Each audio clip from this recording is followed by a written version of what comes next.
तो yo guys, आज हम बात करने वाले हैं रीनल ट्यूबुलर एसिडोसिस के बारे में। उससे पहले हम किडनी का फंक्शन जान लेते हैं। किडनी का फंक्शन क्या होता है? एसिड को बाहर निकालना और ब्लड की पीएच को मेंटेन करना। बट कभी कभार क्या होता है, जो ये किडनी की रीनल ट्यूब्यूल्स होती है वो खराब हो जाती है और उनमें खराबी आने की वजह से हमारी बॉडी में एसिड बढ़ जाता है, जिससे हमें एसिडोसिस हो सकता है। और इसीलिए इसका नाम रखा गया रीनल ट्यूबुलर एसिडोसिस। इसके टोटल 3 टाइप होते हैं, जिसमें से टाइप 1 में जो हमारी डिस्टल ट्यूब्यूल्स है, यानी कि किडनी की डिस्टल ट्यूब्यूल्स है, वहां पे अल्फा इंटरकैलेटेड सेल्स होते हैं, जिसे हम शॉर्ट में AICB कहते हैं। इनमें खराबी आने की वजह से जो हमारा H+ आयन है, जिसको हम एसिड से एसोसिएट करते हैं, वो बाहर नहीं निकलता। अब क्योंकि H+ आयन बाहर नहीं निकल रहा है, तो H+ आयन हमारे ब्लड में रह जाएगा और ब्लड में रहने की वजह से वहां पे एसिडिटी को बढ़ा देगा, यानी कि पीएच कम कर देगा। इस पीएच के कम होने की वजह से हमारी बॉडी में एसिडोसिस होने लगेगा और यही होता है हमारा टाइप 1 रीनल ट्यूबुलर एसिडोसिस। अब क्योंकि इसमें डिस्टल ट्यूब्यूल्स इन्वॉल्व है, तो हमने इसका दूसरा नाम रख दिया डिस्टल RT, यानी कि डिस्टल रीनल ट्यूबुलर एसिडोसिस। अगर हम इसमें यूरिन पीएच की बात करें तो वो अल्कलाइन हो जाएगा। क्यों? क्योंकि H+ आयन जो हमारा एसिड था वो तो हमारी बॉडी में ही रह गया, तो हमारा जो यूरिन बाहर निकलेगा वो अल्कलाइन हो जाएगा। इसके अलावा इसमें और क्या प्रॉब्लम हो सकती है? इसमें प्रॉब्लम हो सकती है हाइपर कैल्सीयूरिया की, जिसमें कैल्शियम हमारी बॉडी से ज़्यादा एक्सक्रीट होने लगेगा। और अगर कैल्शियम हमारी बॉडी से ज़्यादा एक्सक्रीट हो रहा है, तो हमें कैल्शियम फॉस्फेट के स्टोन्स भी हो सकते हैं। और बात करें अल्फा इंटरकैलेटेड सेल्स खराब क्यों हुई, तो ये खराब हो सकती है जॉर्गन सिंड्रोम की वजह से, सिरोसिस की वजह से, एम्फोटेरिन B की वजह से, सार्कोडोसिस की वजह से, या हाइपर पैराथायरॉयडिज्म की वजह से। इसमें हम इन्वेस्टिगेशन क्या कर सकते हैं? इन्वेस्टिगेशन होती है acid load test. Acid load test में कुछ स्टेप्स होती है, जैसे कि पेशेंट आएगा तो हम उसकी सबसे पहले पीएच मेजर करेंगे। अब यूरिन का पीएच हमने पहले ही देखा कि इस कंडीशंस में अल्कलाइन मिलता है, तो हमें पीएच अल्कलाइन मिलेगा। अब कंफर्मेशन के लिए हम अमोनियम क्लोराइड यूज कर सकते हैं। अब अमोनियम क्लोराइड क्यों? क्योंकि ये माइल्डली एसिडिक होता है और अल्फा इंटरकैलेटेड सेल्स यूरिन के थ्रू इसको बाहर निकाल देते हैं। और हमारा ऑब्जर्वेशन रहेगा कि क्या पीएच इसकी वजह से एसिडिक होती है या नहीं। अगर ये एसिडिक नहीं होती है और बेसिक ही रहती है, इसका मतलब है अल्फा इंटरकैलेटेड सेल्स खराब हो चुकी, जिसकी वजह से हमें type 1 renal tubular acidosis confirm हो जाएगा। एसिड लोड टेस्ट के अलावा एक और टेस्ट भी होता है, जिसे कहते हैं फुरोसेमाइड फ्लूड्रोकॉर्टिसोन टेस्ट। ये उससे ज्यादा एडवांस टेस्ट होता है। इसमें ओरली पेशेंट को फुरोसेमाइड और फ्लूड्रोकॉर्टिसोन देते हैं। ये दोनों यूरिन की पीएच को कम कर देते हैं, यानी कि एसिडिक बनाते हैं। और इसीलिए अगर हम सैंपल लेंगे तो सैंपल एसिडिक आना चाहिए, लेकिन फिर भी अगर हमें सैंपल अल्कलाइन मिले, यानी कि यूरिन के केस में 5.5 से ज्यादा मिले, तो हमें डायग्नोसिस कंफर्म हो जाता है RTA टाइप 1 का। टाइप 1 एसिडोसिस के ट्रीटमेंट के लिए हम अल्कलाइन थेरेपी, जैसे कि सोडियम बाइकार्बोनेट या पोटेशियम सिट्रेट का यूज करते हैं, जो कि एसिड को न्यूट्रलाइज करता है और स्टोन फॉर्मेशन होने से रोकता है।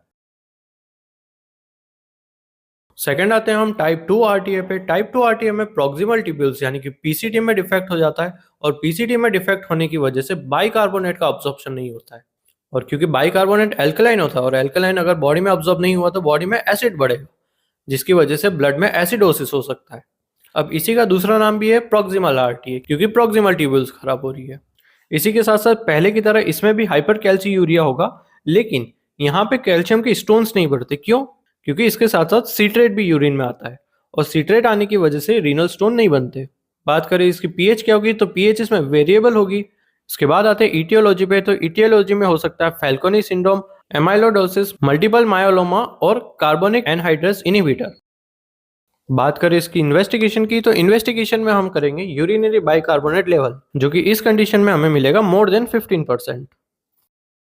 और टाइप 2 RTA ट्रीटमेंट में हम देते हैं high doses of bicarbonate therapy और पोटेशियम सप्लीमेंट।